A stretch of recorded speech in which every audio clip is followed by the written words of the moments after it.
to a series of alleged failures. I'm particularly concerned about the West Side campaign, he continued, not looking up from his papers. The execution lacked the innovation we expect. My mouth went dry. The West Side campaign had doubled their customer engagement, something the client had personally called to thank me for last week, but they specifically mentioned, I started. Please, let me finish, Nate interrupted, holding up his hand. I have several examples here. My phone vibrated in my pocket. Normally, I'd ignore it during something as important as a performance review, but something made me discreetly check the screen while Nate shuffled through more papers. Unknown number. Don't react. Your boss is recording everything. Be careful what you say. I controlled my expression, looking back up to find Nate watching me intently. I smiled apologetically and slipped the phone away, my mind racing. His company phone lay face down on the table, unusual for someone who typically kept it in his suit pocket. As he resumed speaking, I noticed his posture seemed off, slightly angled as though hiding something beneath his blazer. Your teammates have expressed concerns about your collaboration skills, he continued. Would you like to share your thoughts on your relationships with other designers? The question hung in the air, oddly specific. Fishing for criticism of my colleagues? I remembered the text and chose my words carefully. I value everyone on the team, I said blandly. We all bring different strengths. Nate's mouth tightened almost imperceptibly. He shifted in his chair, and I caught a glimpse of something small and black beneath his jacket. Let's discuss Alex's recent presentation. You seemed displeased. Another trap. Alex had presented my concept without attribution after Nate reassigned my project to him last minute. I thought Alex did an excellent job with the presentation, I said evenly, ignoring the heat rising in my neck. Nate's eyes narrowed briefly before he checked his watch. I need to step out for a moment. Please review these improvement metrics while I'm gone. He slid a folder across the table and left, closing the door behind him. The silence pressed against my ears. I waited 3 seconds, then 5 before moving. Something about the plant on the credenza had caught my eye, a tiny reflection where there shouldn't be one. I approached cautiously and discovered a small black recording device nestled among the leaves, its red light blinking steadily. My heart hammered against my ribs. Why was he recording me secretly? And who had sent that warning text? A soft click came from the door handle. I barely made it back to my seat before Nate returned, a fresh coffee in hand. Now, where were we? He asked, settling back into his chair. Ah, yes, your performance improvement plan. I'll need you to sign this acknowledgement that we've discussed your areas of concern. He slid a document toward me, dense with text highlighting supposed failures and mediocre results, none of which reflected reality. This wasn't just an unfair review. It was a paper trail designed to push me out. As I stared at the signature line, a chilling realization washed over me. I wasn't the first, and I wouldn't be the last, unless someone stopped him. If you're enjoying this story so far, please take a second to like this video and subscribe to the channel. Trust me, you'll want to know what happens next. My name is Tess Everhart, and until 6 months ago, I was known for my innovative approach to visual storytelling. I'd built a reputation in the design world through dedication and creativity, talents that caught Nate Pike's attention when he recruited me to breathe new life into his struggling design group. The first 2 weeks were everything I'd hoped for. My new colleagues welcomed me warmly, particularly Olivia, who had been with the company for 5 years. She gave me the unofficial orientation, showing me the best lunch spots and warning me about the temperamental printer on the 3rd floor. We're so glad you're here, she'd said, her smile genuine. We need fresh energy after everything that's happened. What do you mean? I'd asked. We lost 3 designers in 2 months. Talented people just left. Nate said they couldn't handle the pressure, but she'd looked around before lowering her voice. It felt sudden, like something wasn't right. I should have paid more attention to that warning, but I was too eager to prove myself. My first project was for a local theater company needing to attract younger audiences. I worked late nights, creating a campaign that blended classical elements with modern aesthetics. When I presented it to the team, the reception was enthusiastic. This is exactly what they need, Olivia had exclaimed. Even Shy Ben from the digital team spoke up. The interconnection between physical and digital touchpoints is brilliant. I felt I'd found my place, until Nate stepped in. "It's a start," he said, arms crossed. "But it lacks depth. The execution is elementary." The room's energy deflated instantly. My colleagues avoided eye contact, suddenly fascinated by their notebooks. "Perhaps," he continued, "we should consider a different direction. Ben, why don't you take a pass at the digital components? Olivia, you rework the print materials. Tess, observe how a more experienced team approaches this." I was effectively removed from my own project. When the campaign launched 2 weeks later, actually identical to my original design, the client was thrilled. In the company-wide email announcing its success, Nate praised the team effort led by our veterans. I told myself it was just this once, that I needed to earn my place, but a pattern quickly emerged. My concept for a sustainable product line was deemed too ambitious in our meeting, only to appear in Nate's presentation to executives the following week, presented as his brainchild. My social media strategy for a struggling client doubled their engagement within days, yet Nate explained to the client that he had guided the team toward a more effective approach than initially proposed. Each time I created something valuable, Nate would find fault in front of others, then repurpose my work as his own, or attribute it to someone else. When I attempted to speak up, he'd interrupt with, "Team success over individual recognition, Tess. That's how we operate here." But it wasn't just me. I noticed how Olivia, once confident and outspoken, had grown hesitant to share ideas. Ben rarely spoke in meetings anymore. New designer Mia started strong, but within weeks was second-guessing every decision. 2 months in, I overheard Mia crying in the supply room. "I don't understand what I'm doing wrong," she whispered to Olivia. "He said my work was substandard, but last week he called the same approach innovative." "That's just how it is with Nate," Olivia replied, her voice hollow. "You're not crazy. Your work is good." That night, I couldn't sleep. Was I imagining things? Was I simply not as talented as I thought? The questions circled my mind like hungry wolves. The next morning, I arrived early to find Nate already in his office, door ajar. He was on a video call, unaware of my presence. "The new designer has no idea what she's created," he laughed to someone on screen. "The campaign concept will position us perfectly for the industry awards. Keep them desperate for validation, and they'll produce twice as much while accepting minimal recognition." I froze, breath caught in my throat. He was talking about my work for our biggest client, the one he'd criticized publicly before taking to the executive team as his own vision. "The trick," he continued, "is to keep them isolated.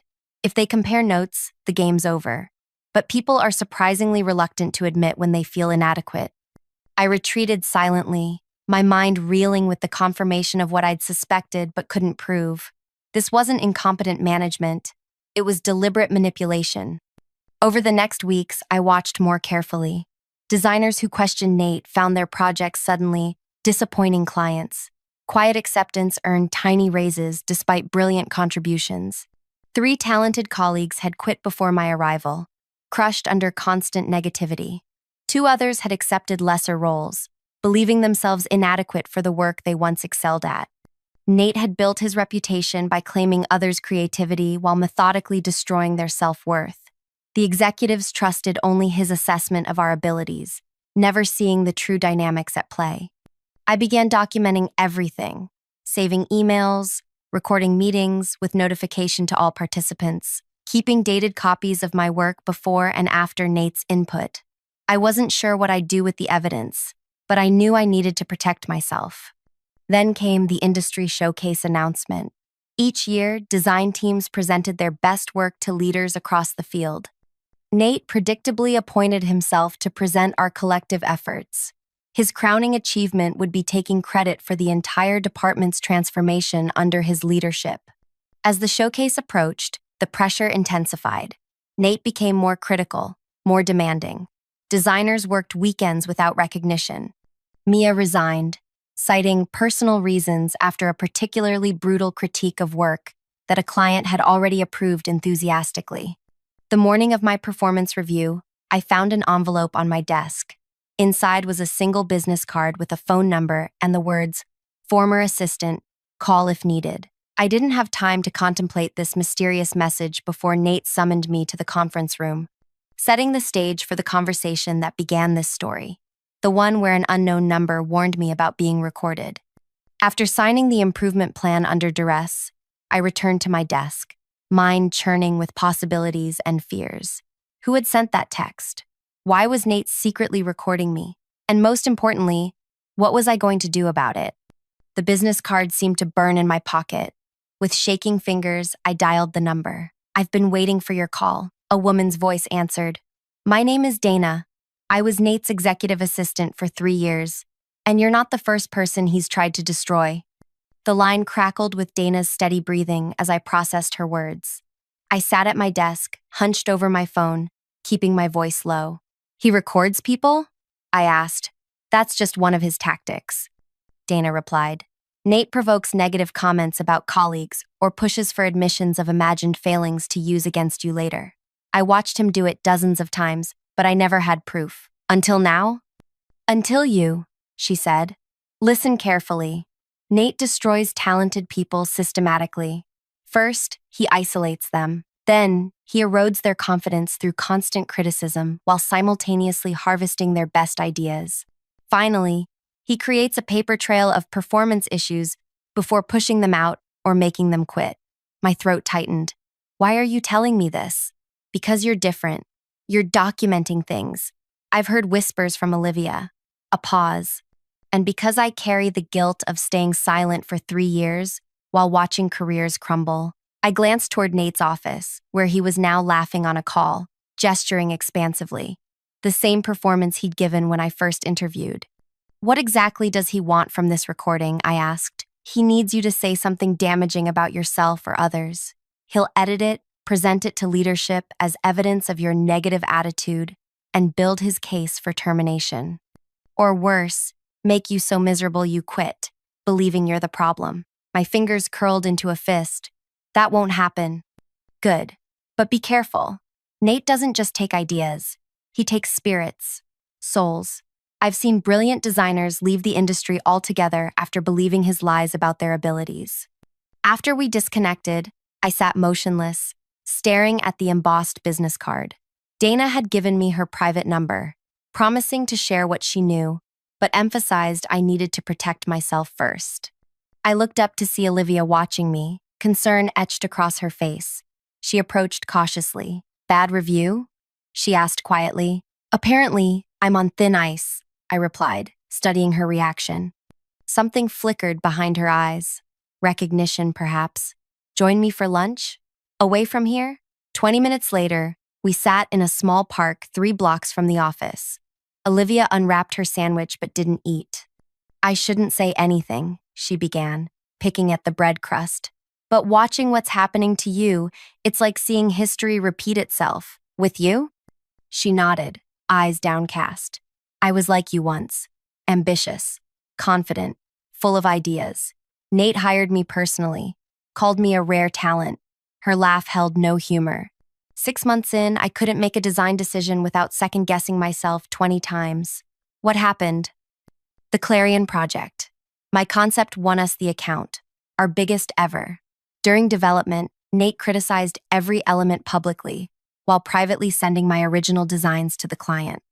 At the launch party, he accepted an industry award for innovation, while I stood in the background, believing I'd contributed nothing of value. My heart sank.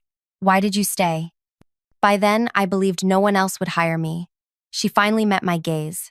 "That's his real genius, Tess. He doesn't just steal your work. He convinces you it wasn't good in the first place." Back at the office, I found Ben waiting by my desk, nervously adjusting his glasses.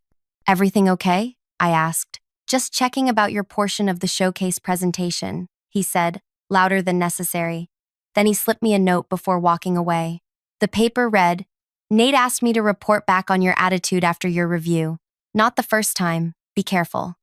The web of manipulation extended further than I'd realized. Nate wasn't just pitting us against each other. He was creating a surveillance system where everyone felt compelled to monitor everyone else. That afternoon, I received an email requesting all my files for the showcase presentation for formatting consistency. The deadline was tomorrow, giving me no time to document changes between my original work and whatever would ultimately be presented. I forwarded the email to my personal account before replying that I'd deliver everything by morning. Then I worked late into the night, creating two versions, one for Nate and a secured backup of my original designs. The next morning, Nate called an emergency team meeting. His expression was grave as we assembled. "I've just received concerning feedback from the showcase organizers," he announced. "They've implemented new guidelines requiring all presentations to clearly attribute work to specific team members." The room remained silent, though I noticed several designers exchanging glances. "This creates a logistical challenge," Nate continued, pacing slowly. "But I've developed a solution. Each of you will prepare a brief summary of your contributions, which I'll incorporate. This will satisfy the requirement while maintaining our cohesive narrative." It was masterful. He'd found a way to appear transparent while controlling exactly how much credit each person received. "When are these attributions due?" I asked. "By end of day," Nate replied. "I'll need tonight to integrate everything before tomorrow's event." An impossible deadline, meaning he could edit our contributions however he wished, and no one would see the final presentation until it was live. As the meeting dispersed, my phone buzzed with a text from Dana. "Need to talk. Found something. Cafe across street. 15 minutes." I made an excuse about needing supplies and slipped out. Dana was already waiting at a corner table, a leather portfolio beside her coffee. "You're not the first person to document Nate's behavior," she said without preamble, "but you might be the first with a chance to expose it." She slid a flash drive across the table. "These are exit interviews from 8 designers who left in the past 2 years. Human Resources conducted them as standard procedure, but Nate convinced the director to mark them confidential, claiming disgruntled employees were making baseless accusations. "How did you get these?" I asked, not touching the drive. "I was responsible for filing HR documentation. I never deleted my copies." Her eyes darted to the window.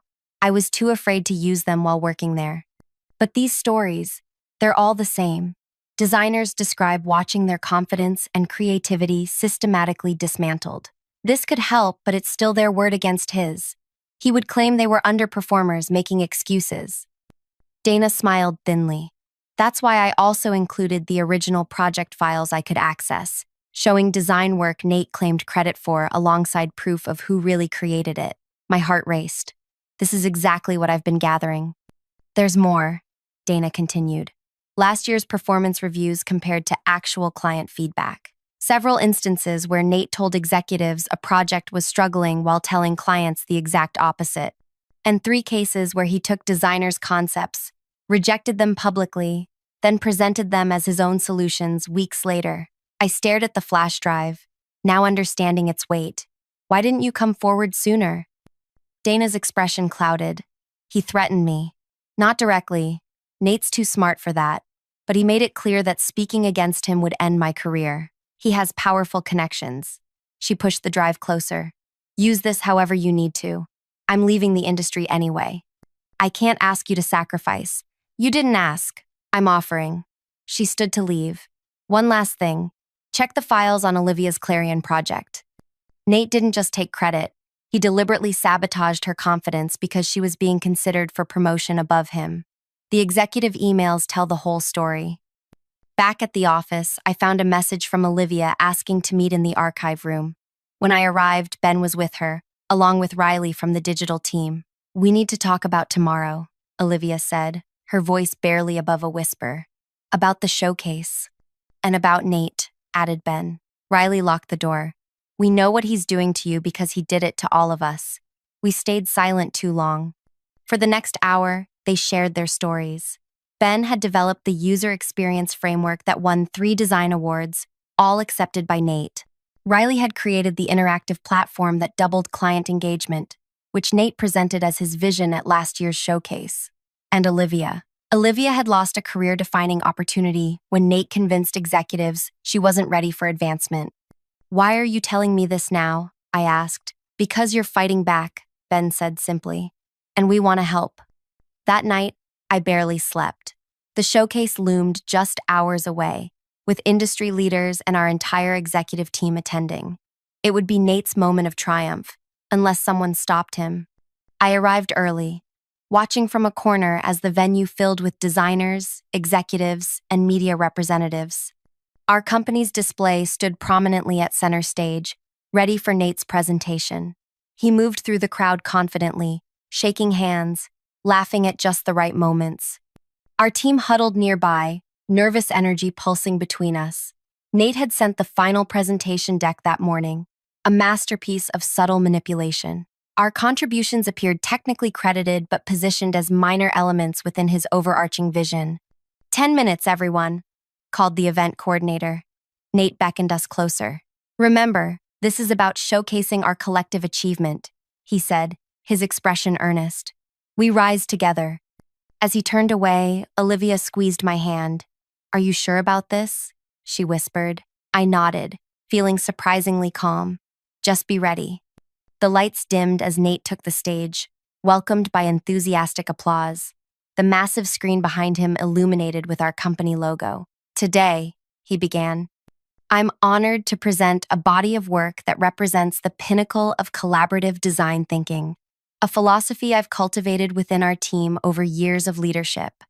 The first slide appeared, a stunning visualization of our combined projects, carefully arranged to suggest a single creative vision. His vision, while you'll see individual contributions noted, he continued smoothly. What's most remarkable is how these elements form a unified approach to client challenges, a methodology I've developed through years of industry experience. From my position at the back of the room, I caught the eye of our CEO, seated in the front row. She smiled approvingly at Nate, completely unaware of what was about to happen.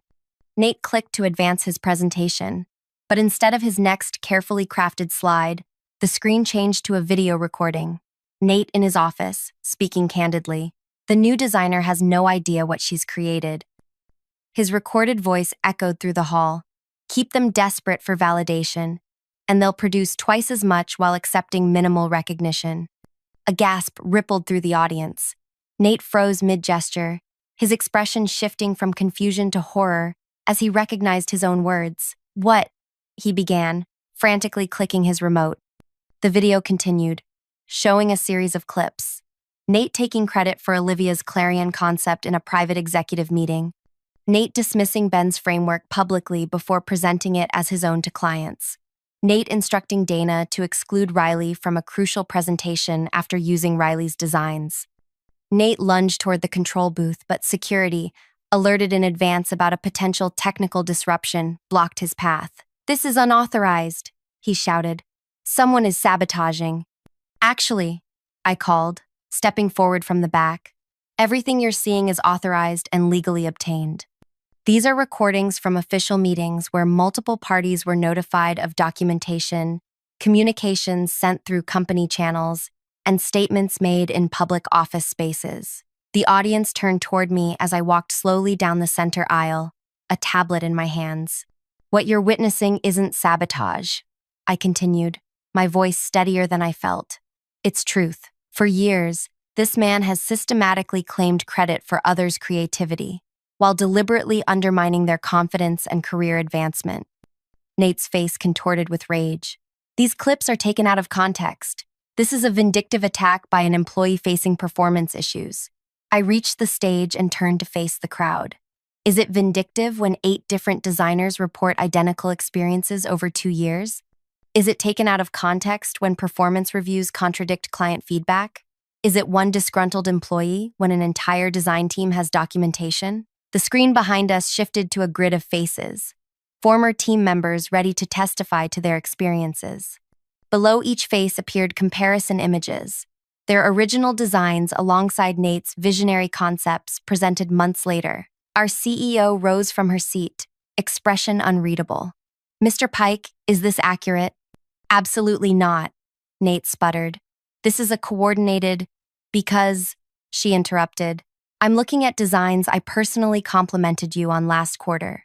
Designs you specifically told me were your conceptual direction. The room had grown deathly quiet. Executives exchanged glances. Industry peers whispered among themselves. If I may, I said, addressing the CEO directly. There's something more important than exposing one person's deception. I tapped my tablet, and the screen changed again, this time displaying a beautiful mosaic of our team's work, each piece properly attributed to its creator. This is the true legacy of our design group. Not a single vision, but a tapestry of individual brilliance that deserves recognition. One by one, our team members stood. Olivia, Ben, Riley, even quiet Zoe from production. Together, we formed a line across the front of the room, a visual counterpoint to Nate's isolated position on stage. Security approached Nate as the CEO gestured toward the exit. His face drained of color as he realized what was happening. He made one last desperate attempt. "These people were nothing before I shaped them," he shouted. "Look at their work before me. Mediocre at best. I built their careers." The words hung in the air, damning in their arrogance. As Nate was escorted out, whispers erupted into conversations. Industry leaders approached our team members, examining the properly credited work with new appreciation. Our executives huddled urgently, occasionally glancing our way. The showcase continued without Nate, transformed into something unexpected, a celebration of individual contributions within collaborative frameworks. Our team, for the first time, stood proudly behind their work, accepting questions and compliments without deflection or doubt. But as the event concluded, uncertainty lingered beneath our triumph. We had exposed Nate, but at what cost to the company? To our own futures? Had we traded one form of career suicide for another? The CEO approached our group, her expression inscrutable. "I need all of you in the conference room tomorrow morning at 8, she said simply before walking away. That night, we gathered at a quiet bar, emotionally exhausted but unable to separate. We had tied our fates together in a way that couldn't be undone. "What happens tomorrow?"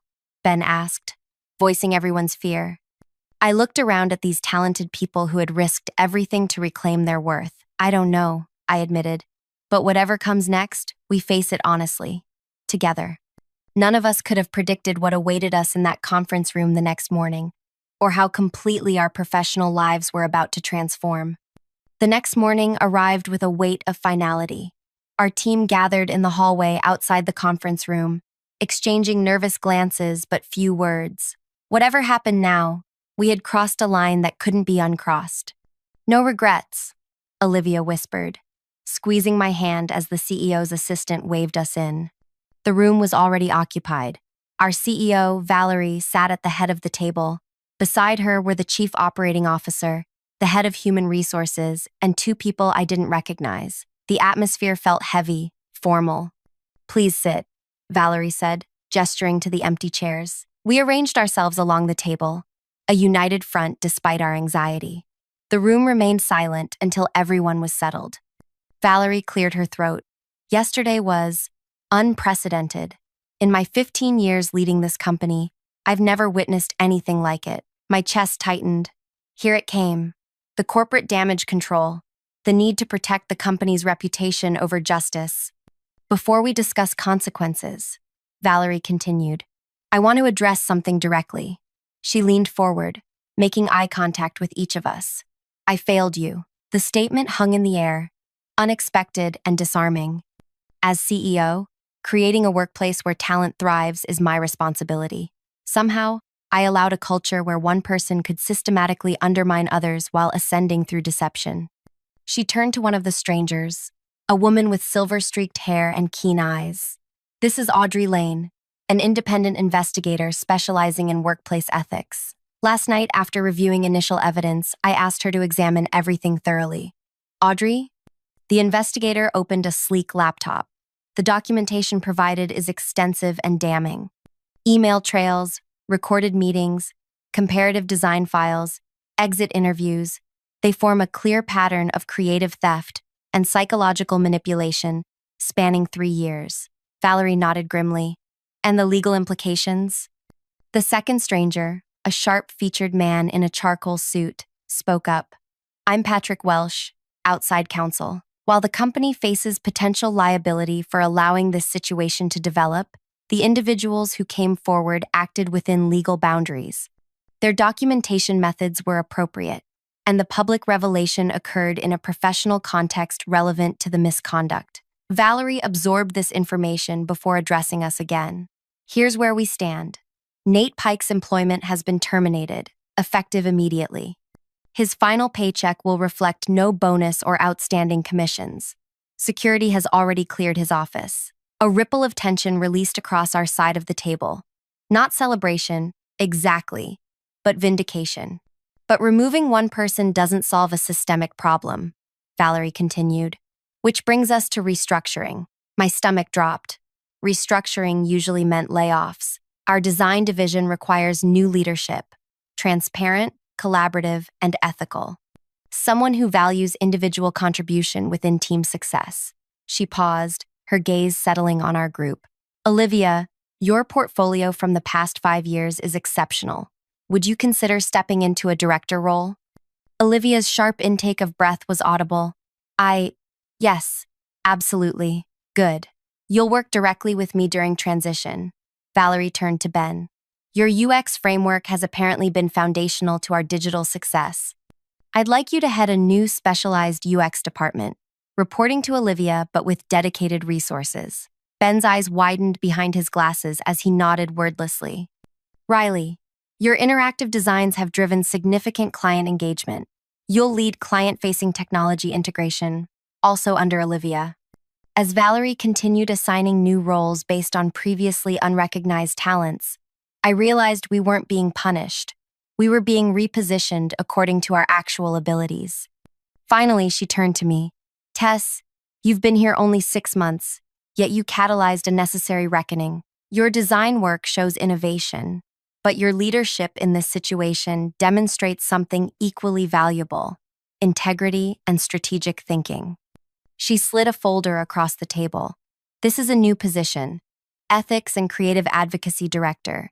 You would develop protocols ensuring proper attribution of creative work, facilitate transparent communication between leadership and creators, and build safeguards against the dynamics that allowed this situation to develop.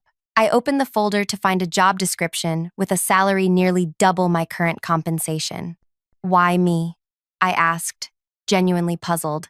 I'm the newest, the least invested. Perhaps that's precisely why you could see what others had normalized, Valerie replied. Sometimes the clearest perspective comes from fresh eyes. The meeting continued for another hour as we discussed practical implementation, timelines, and support systems for team members still processing their experiences. By the time we adjourned, the design division had been completely reorganized, not dismantled, but reborn. As we filed out, Valerie asked me to stay behind. There's one more thing, she said after the others left. How did you access those recordings of Nate, particularly the ones from private executive meetings? The question I'd been dreading. I took a deep breath. I can explain. No need, she interrupted with a faint smile. I already know. I just wanted to see if you'd be honest. My confusion must have shown on my face. Dana contacted me directly last night, Valerie explained. She was quite thorough in explaining her role in preserving evidence. She also mentioned your careful approach to gathering only legally defensible documentation. Relief washed through me. I wasn't sure you'd believe us without irrefutable proof. That's the tragedy of situations like this, Valerie said quietly. When someone is skilled at manipulation, they don't just damage individuals, they erode trust throughout an organization. Rebuilding that is your first priority in your new role. Over the next few weeks, our design division underwent a transformation that went beyond organizational charts. Under Olivia's leadership, we implemented a collaborative attribution system, ensuring every contributor received proper credit. Ben's UX department flourished with clear guidelines for integrated workflows. Riley revolutionized our client presentation approach to highlight team contributions. The most profound change, however, was atmospheric. Designers who had grown accustomed to hiding their best ideas now shared them eagerly. Meetings became energetic exchanges rather than tense evaluations. People stayed late, not from fear, but from genuine engagement with their projects. 3 months after Nate's departure, we gathered for the quarterly design review. The room buzzed with conversation as designers displayed their latest work alongside their names. A simple change with powerful impact. I never thought I'd enjoy these again, Olivia commented as we prepared to start. Remember how we used to dread Nate's constructive feedback? I used to get physically ill the night before, Ben admitted. Now I actually sleep. Riley joined us, tablet in hand. You won't believe this. 3 former designers have applied to return. People who left because of Nate, including Mia, I asked. She's first on the list, says she's been following our recent campaigns and wants to be part of what we're building. As the review began, I watched my colleagues present their work with confidence, accepting genuine feedback without defensiveness. The creative output had not just maintained quality without Nate, it had surpassed previous standards as liberated minds explored new possibilities. Afterward, Olivia pulled me aside. There's something you should see. She led me to her office, where Dana waited with an envelope. What's this about? I asked. Dana smiled. A real smile. Nothing like the tense expression I remembered from our cafe meeting. I've been tracking industry responses to Nate's departure. Thought you should know what's happening. Inside the envelope was a printout of a job rejection email addressed to Nate Pike from a prominent design agency. The message was tactfully worded but clear. While your portfolio demonstrates technical skill, we've received concerning feedback regarding attribution and management practices. Our culture prioritizes collaborative development and transparent credit allocation. This is the 5th rejection, Dana explained. Word has spread, not through gossip but through proper channels, HR networks, professional associations. He's finding that reputation matters more than his portfolio. I don't want revenge, I said, feeling uncomfortable. I just wanted the manipulation to stop. This isn't revenge, Olivia countered. It's consequence. There's a difference. She was right. What happened to Nate wasn't about punishment but accountability, something long overdue. That evening, after most had left for the day, I found Ben still working in the creative lab, immersed in a complex wireframe. Can I ask you something personal? I said, pulling up a chair. He looked up, adjusting his glasses. Sure. How are you doing, really? After everything with Nate? Ben's hands stilled on the keyboard. Honestly, I'm still processing. For 2 years, I believed I wasn't good enough. That voice becomes part of you, you know? Sometimes I still hear it. I know exactly what you mean. But then I remember the showcase. He continued, a small smile forming. That moment when everyone saw the truth. It wasn't just about exposing Nate. It was about reclaiming who we are as creators. His words captured something essential that had been difficult to articulate. The showcase hadn't just been about justice, but about restoration. 6 months after Nate's departure, our team received an industry nomination for innovative organizational structure, recognizing our attribution system and collaborative approach. The irony wasn't lost on any of us that the very showcase where we'd exposed Nate had led to this recognition. The night before the award ceremony, I stayed late finalizing our presentation. As I gathered my things to leave, I found Valerie standing in my office doorway. Working late again? She asked. Just wrapping up. Tomorrow's a big day. She entered, closing the door behind her. I never properly thanked you, Tess. For what? For seeing what I missed. For having the courage to act on it. She sat down across from me. Do you know what haunts me most? I promoted Nate 3 times. I believed his narratives about difficult team members. I accepted his appropriation of others' ideas because the results seemed positive. He was very convincing, I offered. That's no excuse. Leaders must look deeper. She sighed. The day of the showcase, when those recordings played, I recognized client presentations I'd personally praised him for. Work I'd used to justify his advancement. The weight of her responsibility was evident in her expression. The thing is, I said carefully, none of us saw it clearly at first, not even me. It took time to recognize the pattern, to gather evidence, to find allies who could confirm what I was experiencing. That's why your new department matters, Valerie replied. Systems that depend on individual heroism to correct injustice are fundamentally flawed. The next day, as our team accepted the industry award, I looked out at the audience, the same venue where we'd confronted Nate 6 months earlier. The symmetry felt appropriate somehow. Later, at the celebration dinner, Olivia raised her glass. To Tess, who risked everything to fight for truth. I shook my head. That's not quite right. I didn't plan some grand crusade. I just couldn't accept what was happening. That's what makes it remarkable, Riley said. You didn't set out for revenge or glory. You just refused to participate in your own diminishment. As conversations flowed around me, I reflected on how we'd arrived at this moment.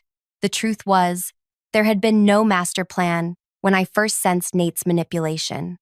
No elaborate scheme for exposure or justice, just a simple, fundamental decision. I would not allow my work to be stolen. I would not accept being made to feel smaller than I was, and I would not stand by while it happened to others. The revenge, if it could be called that, had never been about Nate's downfall. It had been about reclaiming what he'd taken.